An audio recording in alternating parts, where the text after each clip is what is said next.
Welcome to the Church Solutions Podcast, brought to you by JSL Solutions. The Church Solutions Podcast is designed to help equip you and your church in the use of technology and other tools and services. And now, here are your hosts, Steve Lacey and Phil Thompson. And it is so good to be with everybody today. Thanks for being with us here on the Church Solutions Podcast. Hi, my name is Steve Lacey.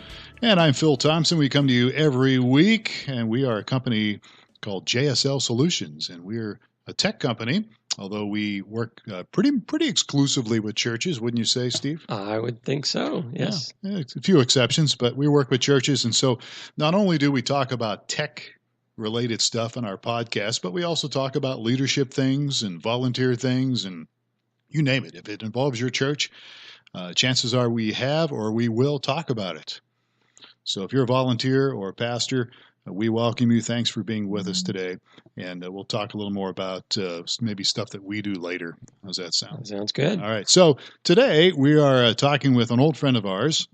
His name is Greg Atkinson, and he's actually the founder of Worship Impressions. Yeah, that's right. Worship is that right, Greg? Worship Impressions? That's right. Okay, I got it right.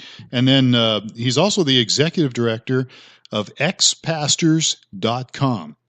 And we're going to talk about that here in a moment. Greg is he's actually an author. He's a leadership coach. He's a consultant. He has worked with a ton of churches from all stages and all sizes, and some of the largest and fastest growing churches in the country. And he also works with some businesses and nonprofit organizations as well. We're just privileged to have you here, Greg. Thanks so much for spending a little bit of time with us today.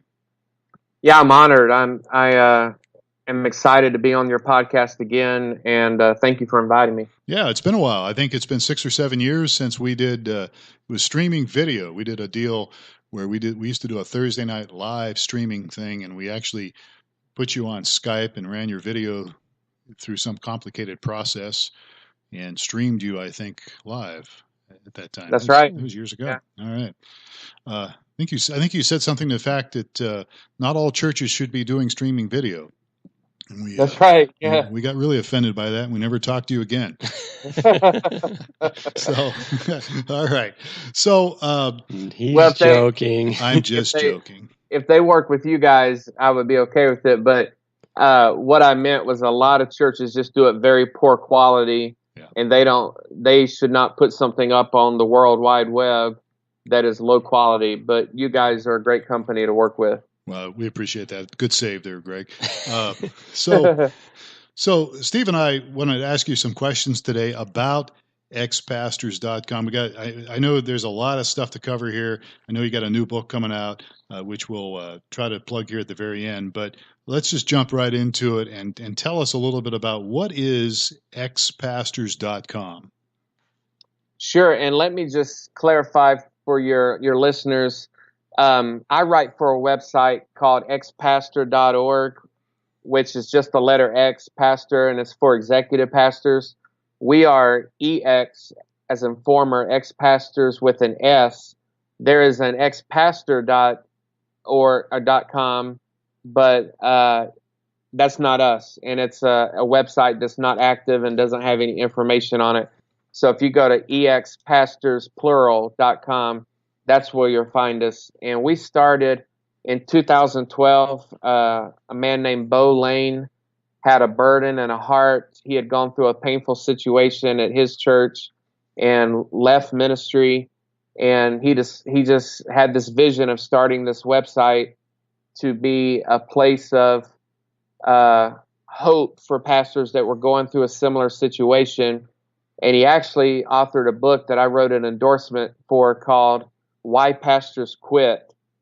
And it's a best-selling book, but you can get it for free. If you go to expastors.com and subscribe to our newsletter, you can download a free copy of the best-selling book, Why Pastors Quit. And I think you'll find it very informative and insightful.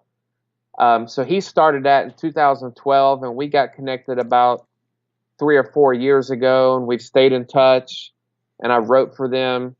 And about a year ago, he approached me about taking over, and I was full-time on a church staff, and I didn't have the time or the bandwidth to do it.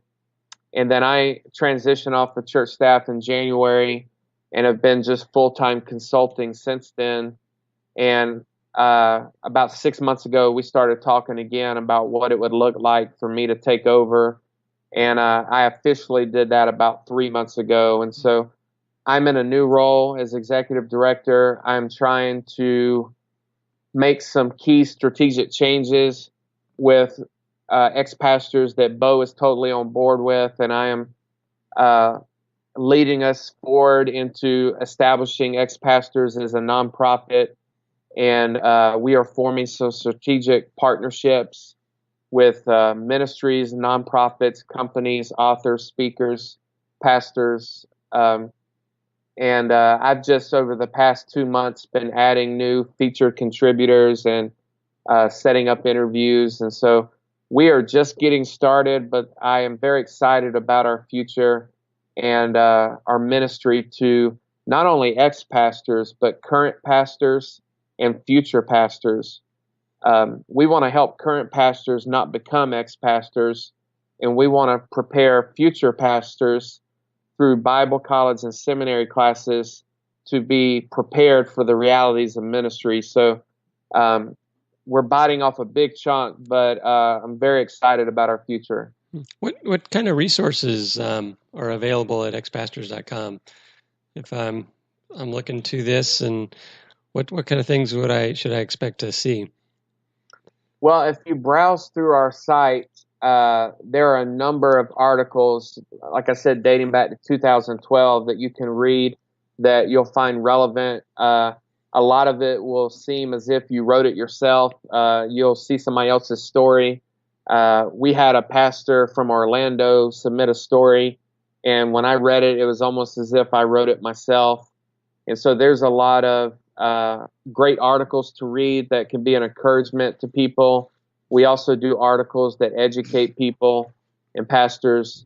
One of the things I hope to expand in the future is a ministry to pastor spouses.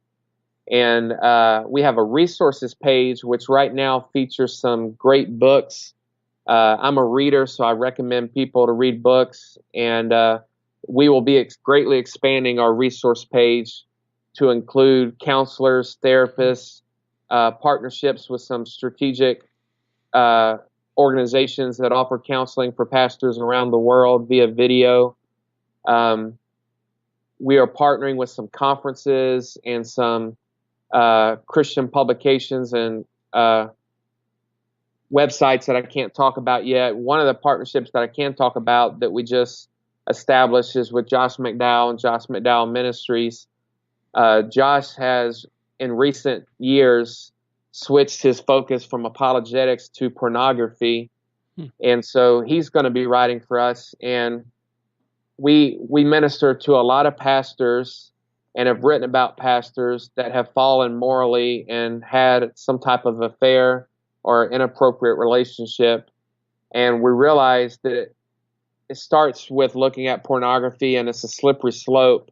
And so we want to address that hard issue so that pastors don't fall down that slippery slope and end up having an inappropriate relationship, and that they deal with sin and issues in their life and a proper perspective of women or men if it's a woman looking at it. But so we'll be addressing that more. Just last week, we had an article on the site called Porn and the Pulpit.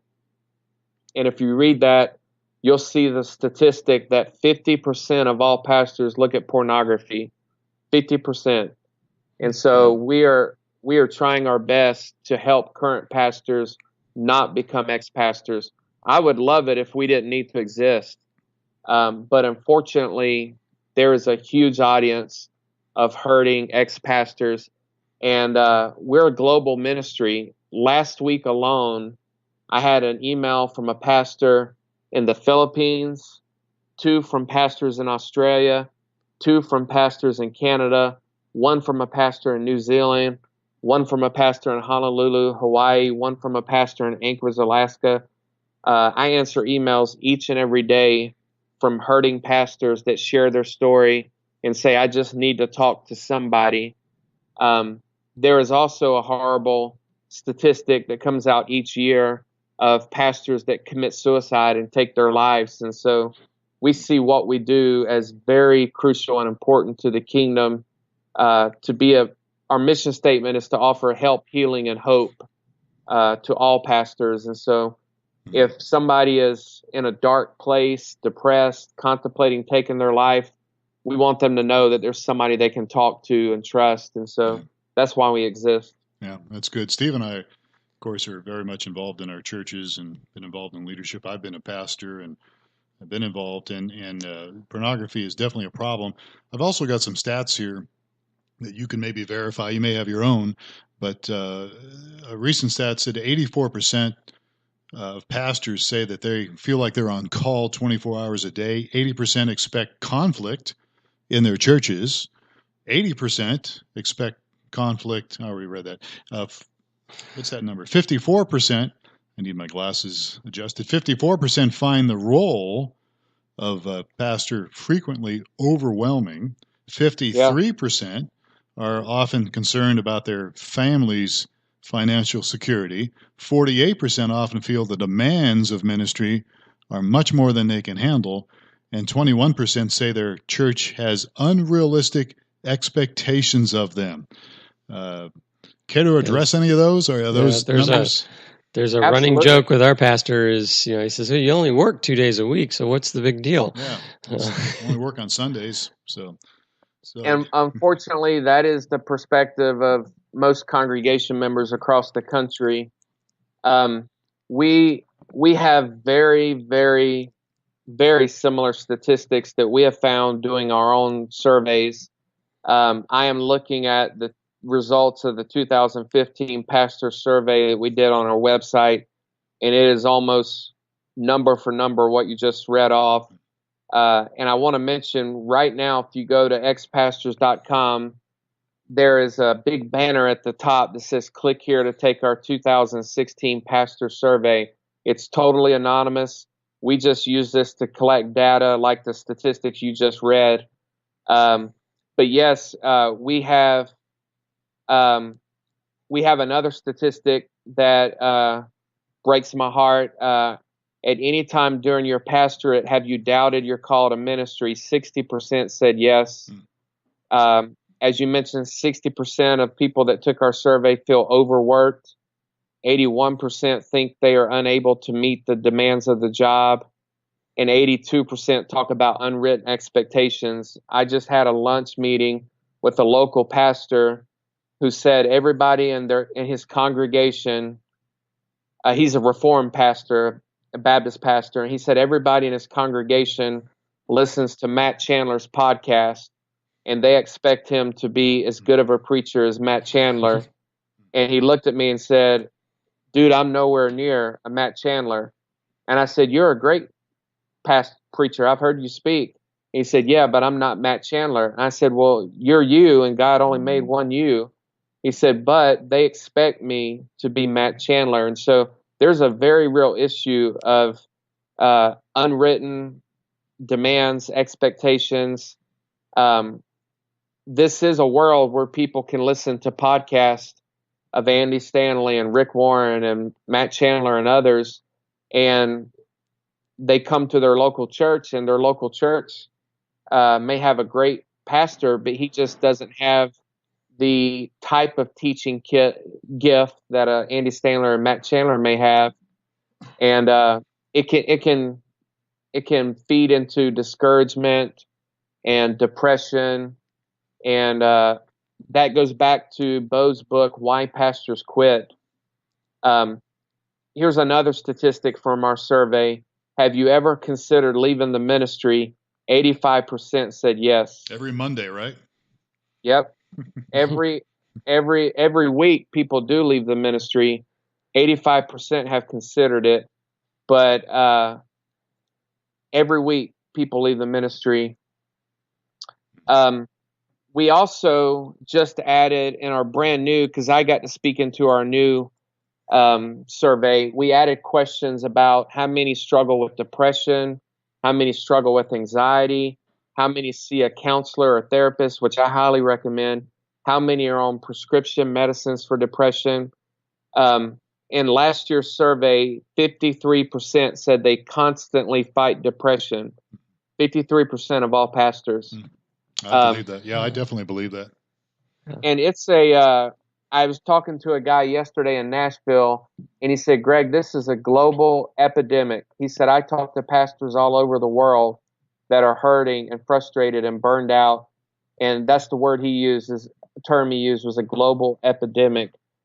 I have a stat that I just pulled up that I shared with a friend that I learned from a trusted consultant. Each year, 3,500 to 4,000 churches die in North America. 80% of churches are declining or plateauing. And as you know, that can build up discouragement and frustration. There are 344,000 Protestant evangelical churches which are in plateau or decline. Which, that's why pastors just, like you said, every Monday beat themselves up. Most pastors, 95% of all churches in North America have an average of 100 or less sitting in their seats. And so if you listen to a Matt Chandler or Andy Stanley podcast, and then you look out across a congregation of 25, 50, 75 people, if you don't have your identity rooted firmly in Christ and that you're a child of God, you can get pretty discouraged. And year after year after year, you look out at the same 75 people and you go to a conference, like I was just at the Catalyst conference, and you hear from these megachurch pastors, which are not the norm, but they get their expectations set high, and they see pastors that have these giant auditoriums and giant congregations, and the enemy uses that to cause frustration and discouragement. One of the things that I'm very passionate about is pastors going to counseling. We are going to do everything we can as an organization to link up pastors with counseling around the world, and we're working on some key partnerships. But I know personally that isolation is a scheme of the enemy. And if he can make you feel alone and lonely, we just had an article written by Dr. Charles Stone, who pastors in Canada, about most pastors do not have any close friends. And he dealt with the loneliness issue. If pastors feel alone, they can't talk to their elders about what they struggle with. They can't talk to their deacons. They can't talk to their wife. They don't have any outside friends or people they trust. They get into a downward spiral of isolation that leads to adultery, burnout, depression, suicide. It is a lie and scheme of the enemy. And so one of our mission statements is to help pastors become physically, mentally, spiritually, emotionally healthy. And a big part of that is counseling. Yeah. I would assume also connecting up with other pastors would be helpful as well. I mean, pastors really the kind of the CEO of the church, and I think CEOs have similar kind of issues where it's kind of lonely at the top, and I know that connecting up with other ministries and other pastors and being able to compare notes and share your story would be a great benefit. I'm real big on counseling. I think it's like health. Your physical health. If you take care of yourself, if you do the things you should be doing, you hopefully will have a productive life and you'll be healthy and you can keep doing some things. And I think emotionally, it's the same thing. I think you need to take care of your emotional health, and absolutely the key would be obviously finding the right person, the right counselor to talk to. But I think it's very important to do that. Well, two things. One, we just added Pete Scazzaro as a feature contributor and writer for our website. He wrote The Emotionally Healthy Leader and Emotionally Healthy Spirituality. Emotional health is something we take very seriously, and I have seen a counselor for years. I've spoken out about it. I think it's huge. I also, everywhere I've lived, I have had pastor friends that were in the community. As you said, I highly recommend that you reach out to local pastors and have somebody that you can talk to in your community. But I'm looking at a statistic. 63% of pastors consider themselves lonely. 77% consider themselves experiencing burnout. 77%. Wow. So if you don't have somebody to talk to and you're burned out, chances are you're going to become an ex-pastor.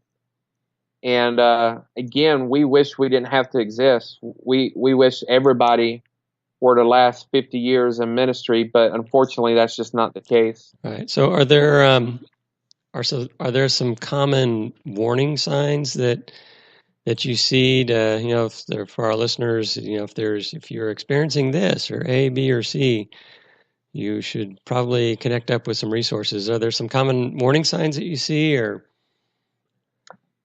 There are. When your health in any way starts to go in a downward spiral, it could be physically, because a proper diet and exercise are key to health. They are key to managing stress. Most pastors that exercise express that they see it as a great stress outlet and a healthy way to deal with stress. One of the things I know from years of counseling, not only counseling people in my congregation as a pastor, but going to a counselor myself personally, is that people self-medicate and they cope and they deal with stress in unhealthy ways.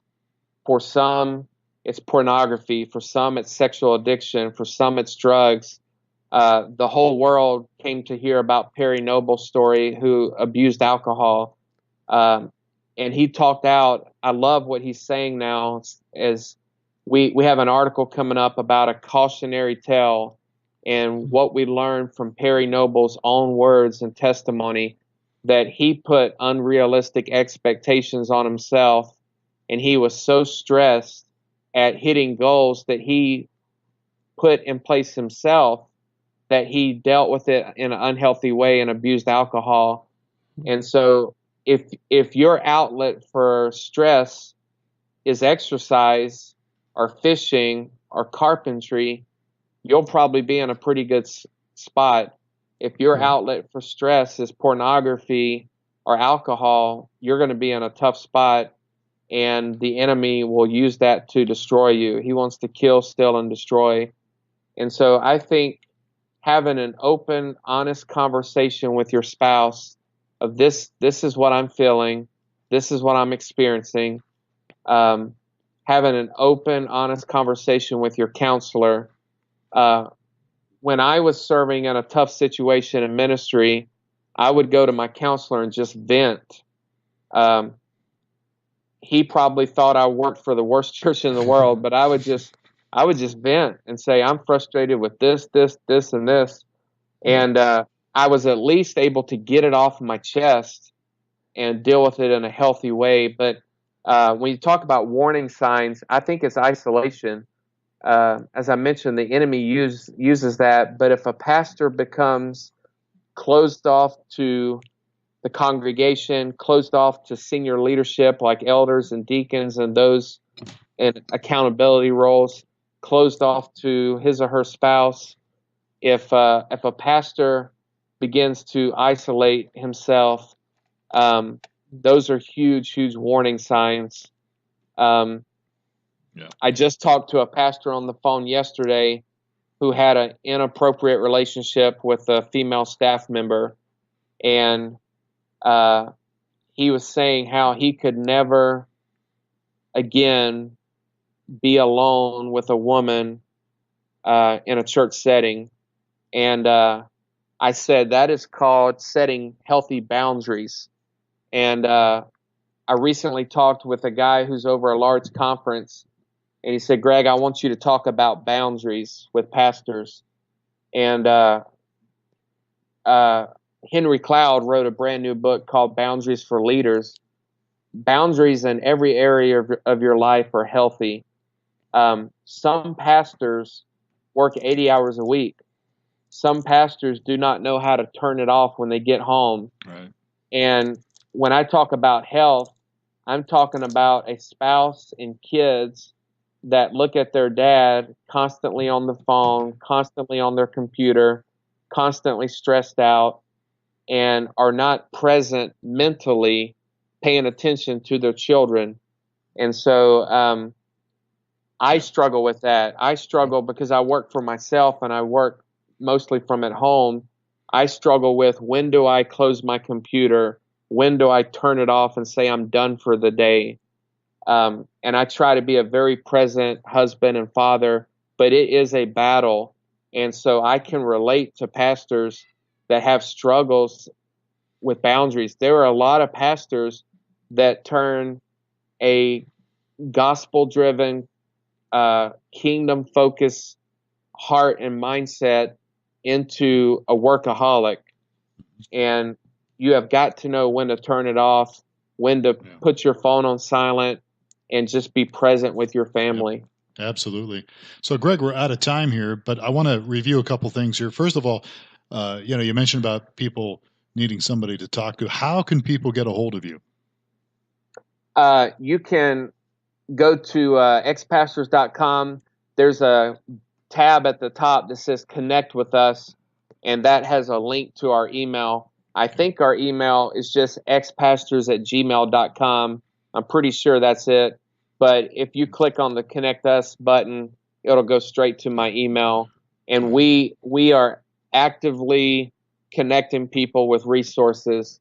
And so if you need somebody to talk to, please reach out. Okay. And X is so you spell it EXPastors.com.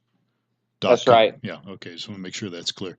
Greg, you guys are doing a great job. It sounds like this is a much needed resource out there. I can vouch for that. And we wish you the best. And we want to make sure that our listeners, definitely take advantage of this. And we sure appreciate you spending some time with us today.